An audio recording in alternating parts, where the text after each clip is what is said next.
Israel sasakupin ang Golan Heights. Netanyahu nagpatulong na kay Trump para ubusin ang Hamas. Isang malakas na pagsabog ang yumanig sa lungsod ng Tartus sa Syria matapos ang pinaghihinalaang airstrike ng Israel. Ito'y nagbunsod ng mas mainit na diskusyon tungkol sa agresibong hakbang ng Israel sa rehiyon, lalo na't inihayag nitong nais nitong doblehin ang populasyon ng mga Israeli sa okupadong Golan Heights. Ang plano ni Netanyahu ay kasabay ng tumitinding tensyon sa Gaza at pagbomba ng Israel sa mga lugar na kuta ng Hamas. Ano ang Golan Heights at bakit ito gustong sakupin ng Israel? At ano ang ibibigay na tulong ng US para sa pagsakop? Yan ang ating aalamin.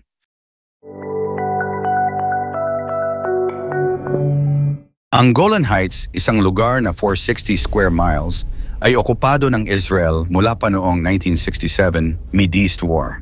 Sa kabila ng pandaigdigang pagtutol, inangkin ito ng Israel noong 1981 at noong 2019, si dating Pangulong Donald Trump ang naging unang leader ng isang malaking bansa na kumilala rito bilang teritoryo ng Israel. Gusto ng Israel ang Golan Heights dahil sa estratehikong lokasyon nito, likas na yaman, at mahalagang papel sa seguridad ng bansa. Ang Golan Heights ay nasa mataas na lugar, kaya nagbibigay ito ng militar na kalamangan sa Israel. Mula rito, madali nilang nababantayan ang mga kalapit na teritoryo tulad ng Syria, Lebanon at Jordan, pati na rin ang hilagang bahagi ng Israel. Noong 2024, tinatayang nasa 31,000 na Israeli settlers ang naninirahan sa Golan Heights, kasama na ang mga 24,000 na Druze. Ang lugar na ito ay nasakop ng Israel noong 1967 sa panahon ng Six-Day War at ipinahayag nitong annexed ang Golan noong 1981, isang hakbang na hindi kinilala ng international community. Simula noon, unti-unting dumarami ang mga Israeli na naninirahan sa Golan, lalo na pagkatapos ng mga digmaang naganap sa Syria. Ang mga Israeli settlers ay nagtatayo ng mga komunidad sa mga lugar na dating bahagi ng Syria at ang kanilang presensya sa rehiyon ay patuloy na nagiging sanhi ng tensyon sa pagitan ng Israel at Syria, pati na rin sa buong rehiyon ng Gitnang Silangan.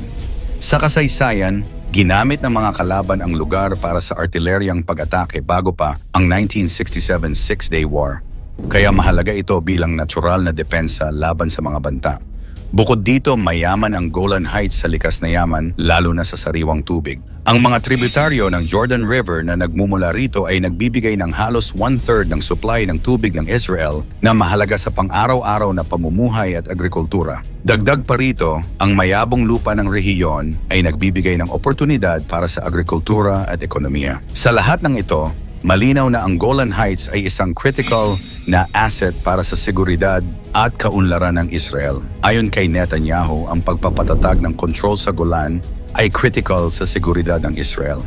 Strengthening the Golan means strengthening the state of Israel, and this is especially important at this time, git ni Netanyahu.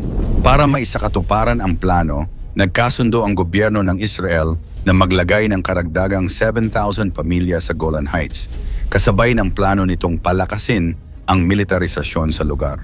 Ang hakbang na ito ay binatikos ng maraming bansa, kabilang na ang Turkey, na nagsabing ang ginagawa ng Israel ay tahasang pananakop. Habang abala ang Israel sa pagpapalakas ng kontrol sa Golan, isang nakakakilabot na pagsabog ang naganap sa Tartus, isang daungan sa Syria. Pinaniniwalaang ito'y dulot ng airstrike ng Israel laban sa mga munitions depot ng Syria. Ayon sa Syrian Observatory for Human Rights, ito ang pinakamalakas na airstrike ng Israel sa Tartus sa kasaysayan. Isang video ang kumalat online na nagpapakita ng napakalaking apoy na tila nagliliyab sa buong kalangitan. Pinabulaanan ng Israel ang pag-ako sa naturang pagsabog, pero ayon sa ilang eksperto, ito'y bahagi ng sunod-sunod na atake nito sa mga Iranian at Syrian bases matapos ang pagbagsak ng rehimen ni Bashar al-Assad. Ang tulong ni Trump kay Netanyahu. Hindi lingid sa kaalaman ng lahat ang espesyal na relasyon ni Netanyahu at Trump, lalo na nang basbasan ni Trump ang pag-angkin ng Israel sa Golan Heights noong 2019. Ayon sa mga analysts, tila ginagamit ngayon ni Netanyahu ang legacy ni Trump bilang leverage laban sa international na pressure. Noong Marso 25, 2019, sa isang pulong sa White House, nilagdaan ni Pangulong Donald Trump ang isang proclamation na kumikilala sa soberanya ng Israel Sa Golan Heights, isang teritoryong sinakop ng Israel mula sa Syria noong 1967. Ang hakbang na ito ay nagbigay ng malaking suporta kay Prime Minister Benjamin Netanyahu, lalo na sa panahon ng kanyang kampanya. Bilang pagkilala, inanunsyo ni Netanyahu ang pagtatayo ng isang bagong pamayanan sa Golan Heights na pinangalanang Trump Heights. Ang desisyong ito ni Trump ay nagbigay diin sa matibay na ugnayan sa pagitan ng Estados Unidos at Israel, ngunit nakatanggap din ng kritisismo mula sa iba't ibang bansa at pandaigdigang organisasyon na tumutol sa unilateral na pagkilala sa teritoryong pinag-aagawan. Noong Disyembre 15, 2024 naman, nagkaroon muli ng mahalagang pag-uusap sina Netanyahu at Donald Trump. Tinalakay nila ang ilang mahahalagang issue sa gitnang silangan, kabilang ang kalagayan ng mga bihag na hawak ng Hamas sa Gaza. Isa sa mga layunin ay ang pagpapalaya ng mga bihag, kung saan si Adam Baylor, espesyal na sugo ni Trump para sa mga usaping hostage, ay personal na nakipagpulong kay Netanyahu upang ayusin ang mga detalye ng posibleng kasunduan.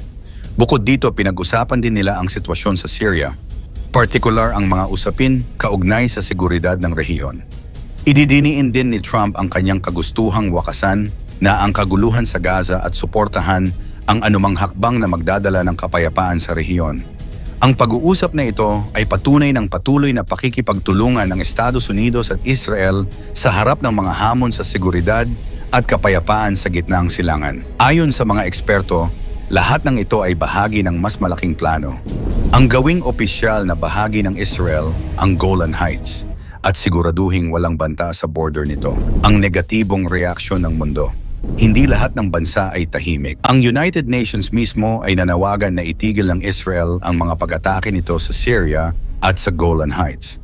Tinawag ni UN Secretary General Antonio Guterres ang mga aksyon ng Israel bilang paglabag sa soberanya ng Syria. Ang Turkey, isang makapangyarihang bansa sa rehiyon, ay nagbigay ng babala, "What Israel is doing is further escalating tensions in the Middle East," sabi ng Turkish Foreign Affairs Ministry. Maging ang mga bansang Arabo na dating nakipagkasundo sa Israel ay nananawagan ng hustisya para sa mga sibilyan sa Gaza at Syria. Ayon sa ulat, umabot na sa mahigit 40,000 Palestino ang nasawi sa Gaza dahil sa patuloy na airstrikes at ground offensives ng Israel. Base sa datos ng China Radio International, ang bilang ng mga nasawi ay umabot na sa 43,020 habang mahigit 101,110 naman ang sugatan mula nang magsimula ang kaguluhan noong October 7, 2023.